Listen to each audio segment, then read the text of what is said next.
দেন মোহর এটা স্ত্রীর প্রাপ্য। আল্লাহ বলেছেন ওয়াতুন নিসা আস-সাদুকাতিহিন্না নিহলা, তোমরা স্ত্রীর মোহর পরিশোধ করো, এটা তাদের প্রাপ্য অধিকার, এটা দিতে হবে।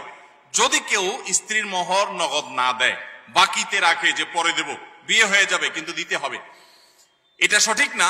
যে মোহর যদি না দেয় তাহলে জেনা হবে, মোহর না দিলে বিয়ে হবে না, এটা সঠিক না।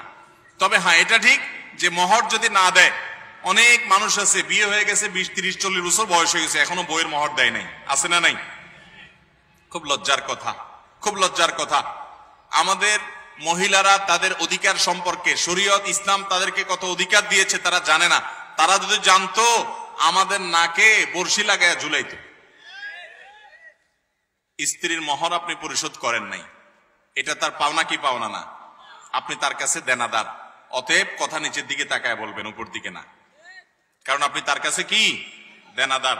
দেনাদারের মুখ বেশি উপরে উঠার কথা, নিচের দিকে তাকায় থাকবেন।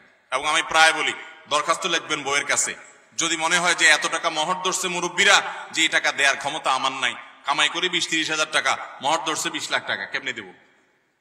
কিন্তু ধরে ফেলছে, আপনি তখন রাজি হয়ে গেছেন, কাজ হয়ে গেছে, এখন আর কিছু করার নাই, দিতেই হবে। মরে যাবেন, এই বউ কিয়ামতের ময়দানে বলবে চান্দু মোহর দিয়ে সামনে আগাও, কোন রক্ষা হবে? শরীয়তের মাসআলা হলো, কেউ যদি মারা যায়, স্ত্রীর মোহর যদি পরিশোধ না করে, তার সম্পদ সহায় বিক্রি করে আগে বউয়ের মোহর, অন্যান্য পাওনাদারের পাওনা যেরকম দিবে, স্ত্রীর মোহরও আগে দিতে হবে। এরপরে থাকলে ছেলে মেয়েটা ভাগ বটরা হবে। এই জন্য পোলাপান নিজেরা নিজেদের মায়ের মোহর বাপের কাছ থেকে বুঝা নেওয়ার জন্য হেল্প করেন, না হলে মুরব্বী মারা যাওয়ার পরে কিন্তু আপনার ভাগে জুটবে না, সব আপনার মা মোহর হিসেবে পাবে। কথা কি বুঝাইতে পারছি?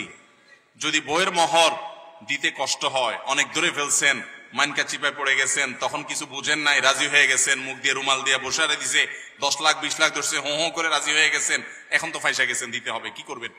এবার বউয়ের কাছে মোহর লেখেন, দরখাস্ত লেখেন, বরাবর বরাবর সম্মানিত স্ত্রী বিষয় মোহর কমিয়ে দেওয়ার আবেদন পত্র যথাবিহিত সম্মান প্রদর্শন পূর্বক নিবেদন এই যে, আমি আপনার অবাগা হতবাগা কপাল পড়া স্বামী, আমি একজন ফকির মিসকিন গরিব মানুষ, আমার যে মোহর ধার্য করা হইয়াছে 10, 20, 30 লাখ টাকা, ইহা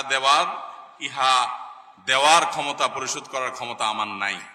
অতএব জনাবার সমীপে নিবেদন এই যে, মোহরের টাকা কমাইয়া আমাকে বাধিত করবেন, বিনীত আপনার হতবাগা স্বামী। এভাবে দরখাস্ত লেখা বউয়ের কাছে মাপটাপ চায়া, যদি বউ আপনারে মাফ করে তো আল্লাহ বলেছেন ফাকুলু হানি আম্মারিয়া, তিনি যদি ছাড় দেন, ঠিক আছে যাও 50% ছাড় দিলাম, বাকিটা নিয়ে আসো, তাহলে ছাড় হবে। মোহর দিবেন তো ইনশাআল্লাহ? স্ত্রীর মোহর স্ত্রীকে দিয়ে দিবেন। আমার দেশে মেয়েরা সোজা সরল, মোহর দিতে গেলে স্ত্রী বলবে কি ব্যাপার, তুমি আমাকে মোহর দিচ্ছ কেন, সম্পর্ক কি শেষ নাকি? মহিলারা তো বুঝে না, অথচ মোহর তো বিয়ের শুরুতেই দেওয়ার কথা, ঠিক না বে ঠিক? আমাদের দেশে মোহর দেয় হলো তালাক হলে, মোহর দেয় কখন? এটা কেমন কথা? মোহর সাথে তালাকের সম্পর্ক নেই, মোহর সাথে বিয়ের সম্পর্ক। মোহর দেওয়ার কথা কখন? বিয়ের সময়। আমাদের মেয়েরা যদি নবী করিম সাল্লাল্লাহু আলাইহি ওয়াসাল্লাম মেয়ে ফাতেমার মতো সচেতন হতো, শরীয়তের মাসআলা জানতো, তো আমাদের কপালে দুঃখই ছিল। ফাতেমা রাদিয়াল্লাহু তাআলা আনহা, তার সাথে যখন আলী রাদিয়াল্লাহু তাআলার বিয়ে ঠিক হয়, উনি নিজে নবী সাল্লাল্লাহু আলাইহি ওয়াসাল্লামের কাছে আর্গুমেন্ট করেছেন যে আমার মোহর অগ্রিম চাই, আগে পরিশোধ করে দিতে হবে। সাফ সাফ কথা। আজকাল যদি কোনো মেয়ে এরকম চায়, ছেলেরা বলবে ওরে বাবা রে, এই ডায়েরির সাথে ঘর কেমনে করব? অথচ এটা তার অধিকার, তার চাওয়ার রাইট আছে।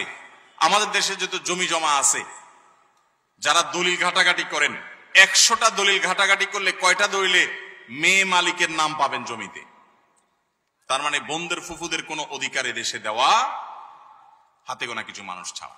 আল্লাহ আমাদেরকে মেয়েদের অধিকার আদায় করার তৌফিক দান করুন। তাহলে দেনমোহর না দিলে বিয়ে হয়ে যাবে, জেনা হবে না, ঠিক আছে, কিন্তু সেটা পরিশোধ করতে হবে, না হলে আপনি আল্লাহর কাছে দায়ী থাকবেন এবং আপনার এটার জন্য প্রায়শ্চিত্ত করতে হবে।